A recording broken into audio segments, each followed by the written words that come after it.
Hello everybody and welcome to This Week in Politics. My name is Professor Lain Dare and I'm from the Centre for Change Governance here at the university. And of course, I'm here with the fabulous Michelle Grattan. Good morning, Michelle. Hi, Lain. Michelle, it's been another one of those weeks. Scott Morrison has just returned from the G20 Summit and the Glasgow Climate Conference. But his trip has been overshadowed by the dramatic accusation by the French president that the Prime Minister has lied to him about Australia's intentions regarding the French submarine deal. When Australian journalists questioned Macron about whether Morrison lied to him, Macron said he didn't think, rather he knew. In response to this, a private text message Macron sent to Morrison just before the deal was cancelled has been leaked in a move that has further flared tensions. Now Morrison says it's time that everybody moves on. It's been one hell of a week, Michelle. But firstly, how did Morrison come out of the climate conference? Well, he came out of the climate conference actually a lot better than he might have feared earlier. He, of course, took that 2050 net zero target to the conference.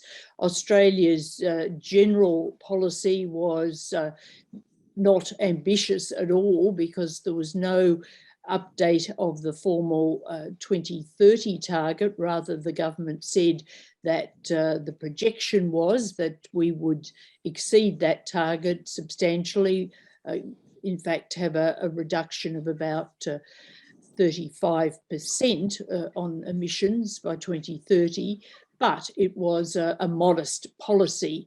However, the conference itself, of course, had much bigger issues at stake, and it's been, many would think, rather disappointing so far that more ambition internationally hasn't been achieved. It's going to be a pretty modest result.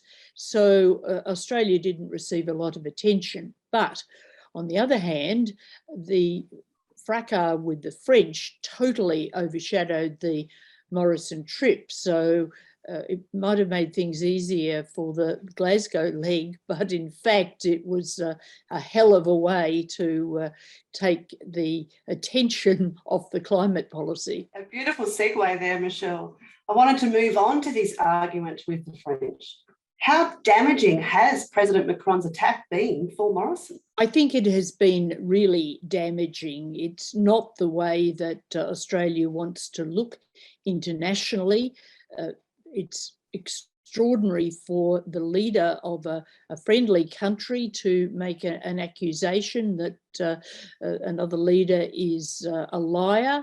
And I think that it is just given a dramatic new life to this tension between France and Australia that followed the cancellation of the French subs contract in a very brutal way. They were formally told on the day or the eve of the AUKUS announcement, the new pact between Australia, the United States and the United Kingdom, and they feel, and I think that they are right, that they were misled about the progress of the contract right up till the last minute. Now, of course, the Prime Minister denies they were misled. He says that he gave President Macron an effective warning when they met mid-year, and that everyone understood that the contract was not satisfactory to Australia and therefore was at high risk. But I think if you look at the evidence, that's a bit of a tall tale. So let's come back to that text message, Michelle. Why would Prime Minister Morrison authorise the leaking of a private text? Well, he was obviously very angry at the French president's accusation that he'd lied. And also he was trying to prove the point that the president, in fact, knew that the contract was in danger. The text, which was sent a couple of days before the cancellation announcement, had the president saying, will there be good news or bad news on our submarines contract? Now, what the French say is that that demonstrates the French didn't know. The Prime Minister says that it demonstrates that the French did know. I think it's somewhat ambiguous, but if you look beyond the actual text, the very act of it being leaked is really not diplomatic good play. The Prime Minister argues that it's justified because an accusation was made, and he said it was refuted. So Scott Morrison says that everyone needs to just move on. Is this possible, or does Morrison need to apologise to the French over what has been labelled a stab in the back? Well, firstly, there'll be no apology. The Prime Minister is not into apologies in any circumstances virtually, and certainly not in these circumstances. I think that the French will take a long time to move on, and probably there'll be no moving on between Morrison and Macron. But the Prime Minister certainly needs to move on, and he needs to somehow get the conversation off this very unfortunate and undiplomatic week and get it back onto other issues, in particular the economy. And he's planning in the next week to tour around New South Wales and Victoria, which is to talk domestic issues and to try to completely switch the conversation. I think, incidentally, the conversation will, in a public sense, move on relatively quickly because other issues take over. We have a very fast-moving news cycle, but nevertheless, damage has been done to the Prime Minister, and some of that will linger, even though I suspect that they will find in the focus groups that most Australians will take his side rather than the French's side. That's just the nature of how things work. So, Michelle, this travelling through New South Wales and Victoria, is Morrison hitting the campaign trail? Well, he's hitting the campaign trail early.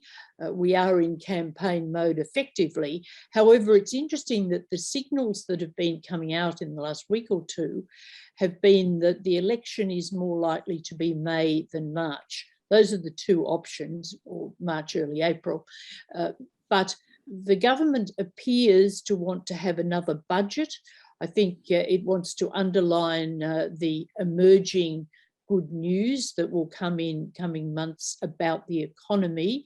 We'll have a bad September quarter because of the lockdowns, but beyond that, the economic news is very positive, and that was reinforced this week by the Reserve Bank Governor, Philip Lowe, and that's the ground that the government wants to be on. And also a budget which effectively launches an election campaign, gives an opportunity to unveil some policy to frame the campaign, to have the first word, as it were, and in a way to put the opposition a bit on the back foot because it has to respond to that budget. So it would always be unwise to be too definitive about the election timing, but as things stand, the government seems to be moving to a May election, not a March-April one. Do you think we're going to see the government slogan being "Move on," Michelle, for the election? Well,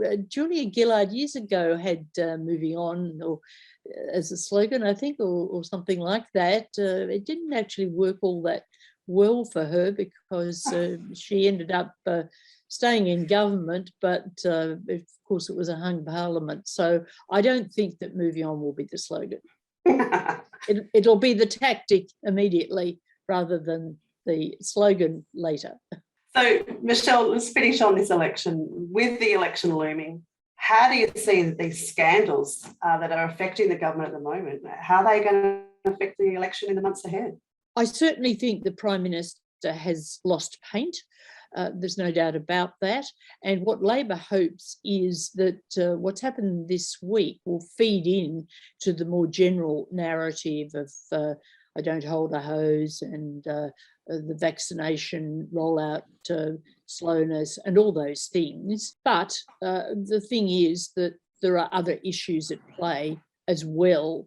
So even though the Prime Minister is damaged, the government does have, as I mentioned, a strong story to tell on the economy, even though the vaccination rollout was full of problems and hitches. Nevertheless, now most people are vaccinated, and when you look back, the record on handling COVID has been good compared to other countries. And so I think that the government will be able to make quite a lot of the positives.